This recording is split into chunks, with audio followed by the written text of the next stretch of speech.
Hadirin jamaah salat Idul Adha yang mudah-mudahan kita semua dimuliakan Allah Subhanahu wa taala. Tiada kata dan kalimat yang pantas kita ucapkan di pagi hari yang sangat berbahagia ini melainkan kalimat syukur, alhamdulillah, summa alhamdulillah. Karena pagi hari ini kita masih diberikan Allah kesempatan, kesehatan, umur yang panjang, dan tentunya iman dan Islam, yang oleh karenanya kita dapat berada di tempat ini, berkumpul bersama anggota keluarga kita, sembari mengucapkan takbir, tahmid, tahlil sebagai pengagungan kita kepada Allah Subhanahu wa taala, zat yang maha agung. Dalam kalimat takbir, tahmid, tahlil tersebut juga terpancar ekspresi hamba Allah yang beriman, sekaligus pengakuan yang tulis di hadapan Allah Subhanahu wa taala bahwa tidak ada yang besar di hadapan Allah Subhanahu wa taala. Langit dan bumi kecil di hadapan Allah, apatah lagi sekedar pangkat dan jabatan, harta dan kekayaan. Bahkan alam semesta ini kalau kita bandingkan di hadapan kebesaran Allah bagaikan setitik debu di tengah gurun pasir. Lalu sebesar apa kita di hadapan Allah Subhanahu wa taala?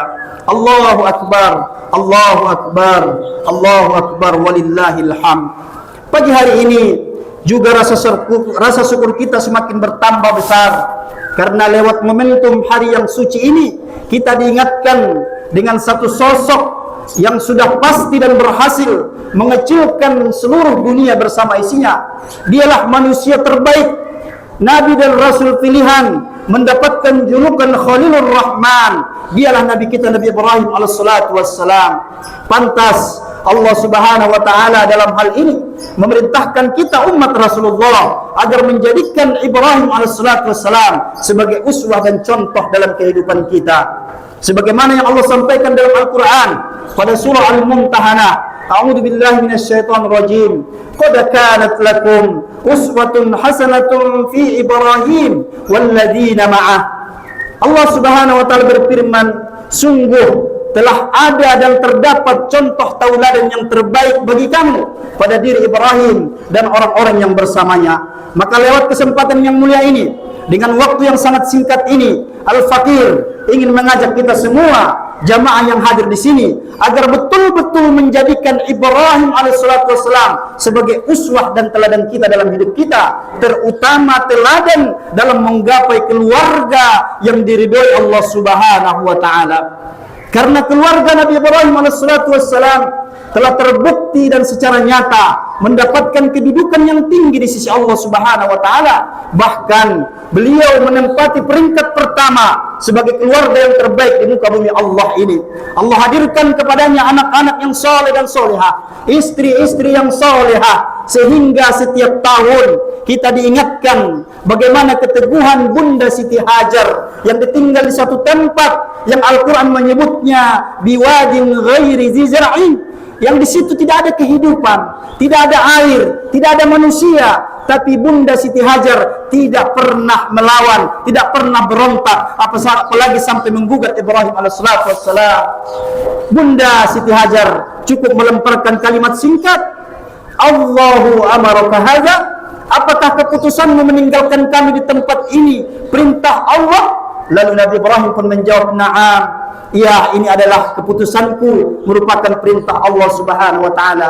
Lalu Siti Hajar pun menimpali, izan la yudayyuna, kalau memang ini perintah Allah, apa kata Bunda Siti Hajar yang dalam kondisi lemah, dalam dekapannya bayi yang masih merah, tidak ada kehidupan, tidak ada air? Apa jawaban Bunda Siti Hajar? Izan la yudayyuna, kalau memang ini perintah Allah, pasti kami tidak akan disia-siakan Allah Subhanahu wa taala. Sebuah keyakinan yang terpancar dari iman yang sempurna. Juga dengan putra beliau Ismail alaihissalatu wassalam, dengan ketaatan yang sempurna tersebut, sampai ini hari kita umat Rasulullah mengikuti dengan syariat kurbannya. Padahal kalau ditanya ketika itu, apakah Nabi Ismail alaihissalatu wassalam, Ibrahim alaihissalatu wassalam ditanya apakah ketika menjalankan perintah Allah itu tahu kalau nanti akan diganti dengan kibas? Jawabannya tentu tidak. Lalu kenapa mereka mampu menjalankan perintah Allah itu? Itulah iman yang sempurna melahirkan ketaatan yang totalitas. Allahu akbar, Allahu akbar, walillahil hamd. kisah-kisah daripada Nabi Ibrahim alaihissalam hampir di setiap tahun, dan bahkan setiap muslim mengetahui bahwa di dunia ini tidak ada potret atau role model keluarga yang terbaik kecuali keluarga Ibrahim alaihissalam. Tapi mungkin pagi hari ini Al-Fakir ingin berbagi kepada kita apa yang dijelaskan para ulama kepada kita, yaitu tentang kunci rahasia beliau sampai kemudian keluarganya begitu berkah. Apa rahasianya? Rahasianya diantaranya kata ulama adalah karena baktinya Ibrahim kepada ayahnya, padahal ayahnya adalah seorang penyembah musyrik berhala, bahkan pembuat berhala itu sendiri. Tapi Ibrahim alaihissalam tidak pernah menyakitinya, tidak pernah berlaku kasar kepada ayahnya, tidak pernah berlaku semena-mena kepada ayahnya. Kenapa? Karena Ibrahim tahu berbakti kepada orang tua di sana ada perintah Allah Subhanahu wa taala, wa qada rabbuka alla ta'budu illa iyyah wa bil walidaini ihsana. Tentu ini adalah berlaku kepada kita bahwa dalam kehidupan kita ini Allah telah menetapkan sunatullahnya dengan orang tua kita. Kita ada di muka bumi Allah ini. Sekaligus Allah tetapkan dengan berbakti kepada orang tua kita, menghargai orang tua kita, menghormati orang tua kita adalah satu-satunya yang paling kita prioritas setelah Rasulullah SAW. Maka oleh karena itu dalam Islam tidak dikenal dengan berbalas budi kepada orang tua. Andaikan kita memberikan rumah kepada orang tua kita, memberikan mobil, memberikan uang sebanyak apapun, jangan coba kata-katakan itu berbalas budi, tapi itu hanya sekedar bakti kita kepada mereka. Kalau bicara balas budi tidak akan mampu kita membalasnya, hadirin yang dimuliakan Allah Subhanahu wa taala. Lelah letih ibunda kita dalam mengandung kita 9 bulan, berapa yang mau dibayar? Apalagi ketika ingin melahirkan kita, Masya Allah, bersimbah darah, berkeluh keringat, bermandikan air mata, berapa yang harus dibayar untuk itu semua? Maka sekali lagi jangan katakan itu berbalas budi, tapi adalah bakti kita kepada mereka. Karena tadi Allah sampaikan, kalau ingin mendapat ridhaku, maka berihsan, berbuat ihsan kepada kedua orang tuamu. Allahu Akbar, walillahil hamd. Ibrahim telah nyata sukses dalam ujian itu, meskipun dia ayahnya adalah seorang musyrik, tapi dia tidak pernah menyakitinya. Salah satu sikap Ibrahim yang diabadikan Al-Quran ada yang apa yang terdapat dalam surah As-Saffat. A'udzu billahi minasyaitonir rajim. Faqala inni saqimun. Ibrahim berkata kepada ayahnya, "Ya ayah, aku tidak bisa ikut." Karena ketika itu diajak ke suatu perhelatan pesta di mana di situ ada penyembahan berhala. Tapi Ibrahim tidak mau menolak dengan mentah-mentah. Dia tidak ingin menyinggung perasaan ayahnya. Apa dia bilang? Faqala inni saqimun. Aku tidak bisa ikut ayah karena aku lagi sakit. Padahal dia bukan sakit. Makanya kata ulama, itulah ketiga kali Ibrahim berbohong sepanjang hidupnya. Kenapa dia berbohong? Karena tidak mau menyakiti hati ayahnya. Hadirin jamaah salat yang dimuliakan Allah Subhanahu wa taala.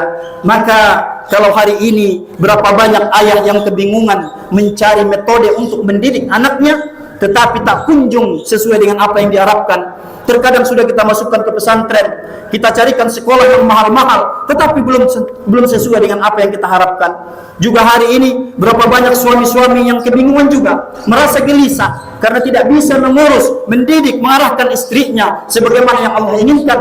Mungkin jawabannya adalah, hadirin yang dimuliakan Allah, karena hari ini kita belum menjadi anak yang berbakti kepada orang tua kita. Ini sunnatullah. Kalau kita ingin anak kita bakti kepada kita, maka pastikan kita berbakti kepada kedua orang tua kita. Allahu Akbar, walillahil hamd. Jamaah salat yang dimuliakan Allah Subhanahu wa taala. Bahkan hari ini kalau boleh jujur, masih banyak yang kita lihat anak-anak yang mengecewakan orang tuanya, anak-anak yang menyakiti orang tuanya, bahkan anak-anak yang menelantarkan orang tuanya.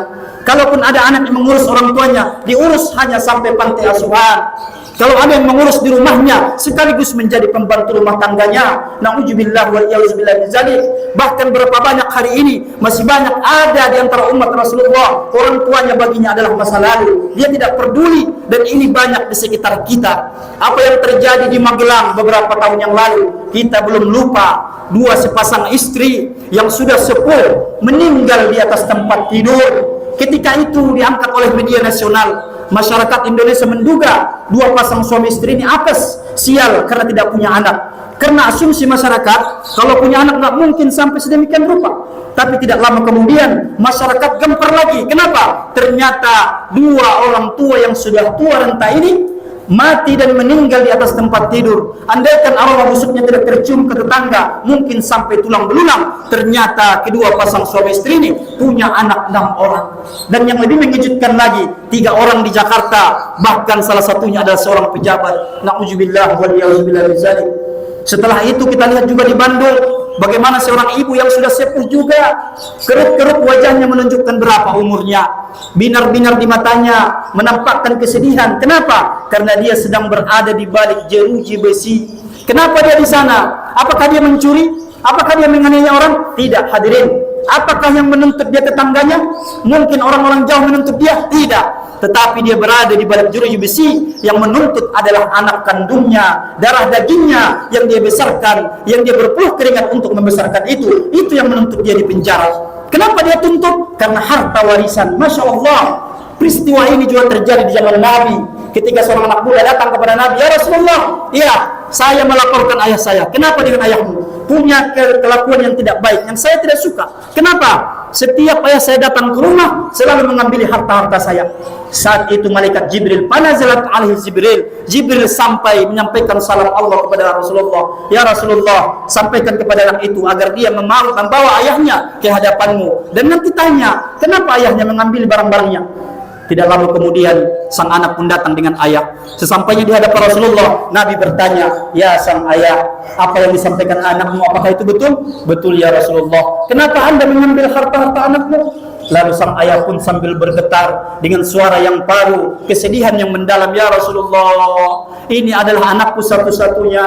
Dari kecil aku yang mengurusnya, aku yang merawatnya, aku yang membesarkannya. Berapa kali dia sakit ya Rasulullah. Sebab sebesar itu pula aku merasakan sakit." Perasaan ayah ini bagi kita hari ini yang sudah punya anak tidaklah terlebih berlebihan, tetapi adalah sebuah kenyataan. Bukankah hari ini kalau kita punya anak sakit, kita pengen anak kita itu sehat dan pengen kita sakitnya pindah kepada kita. Itu yang dirasakan sang ayah. Manakala ayah sudah sepuh, tidak berdaya lagi, anaknya sudah mapan, malah lupa kepada orang tuanya. "Sengaja aku ambil ini ya Rasulullah supaya dia datang ke rumah." Maka saat itu pun Rasulullah menangis berderai air mata sambil menegaskan kepada anak tersebut, "Anta wa malika li abika." Wahai anak muda, sekarang dengarkan, mulai sekarang Anda, dirimu dan hartamu li abika adalah milik orang tuamu. Ketetapan Nabi ini sampai hari ini belum dihapus. Artinya apa hadirin? Kalau orang tua kita ada di rumah kita, dia merusak barang-barang kita, biarkan saja, memang itu adalah hartanya. Jangan pernah marahi hadirin rahimakumullah. Allahu Akbar, Allahu Akbar, walillahil hamd. Maka oleh karena itu, dalam kesempatan yang sangat berbahagia dan mulia ini, inilah contoh yang harus kita hadirkan. Bagaimana tugas kita hari ini sebagai Ibrahim, kita menjadi suami yang tangguh, yang mampu mendidik istri-istrinya. Sebagai Ismail, menjadi anak yang taat kepada ayahnya. Sebagai istri, menjadi Siti Hajar kini, sehingga kita mampu menghadirkan keluarga yang keluarga itu dari Allah Subhanahu wa taala. Allahu Akbar, walillahil hamd. Tapi barangkali kita yang hadir hari ini mungkin sudah tidak ada lagi di hadapannya orang tuanya, mungkin sudah berada di alam barzakh, sudah di alam kubur, tidak sempat lagi mencium tangannya, memeluk tubuhnya, menikmati masakan lezatnya. Jangan khawatir hadirin rahimakumullah. Ada kabar dari Nabi sallallahu alaihi wasallam, siapapun di antara kita yang sudah berpisah dengan orang tua kita, mereka sudah duluan dijemput oleh Allah Subhanahu wa taala, maka berbakti jugalah kepada mereka. Bagaimana caranya? Alirkan pahala kepada mereka lewat apa? Lewat sedekah, infak, wakaf, zakat. Sampaikan kepada masjid-masjid dekat kita syiar-syiar Islam, pesantren-pesantren, rumah-rumah tahfiz, penghafal-penghafal Al-Qur'an. Sepanjang itu semua mengalir terus pahalanya kepada kedua orang tua kita.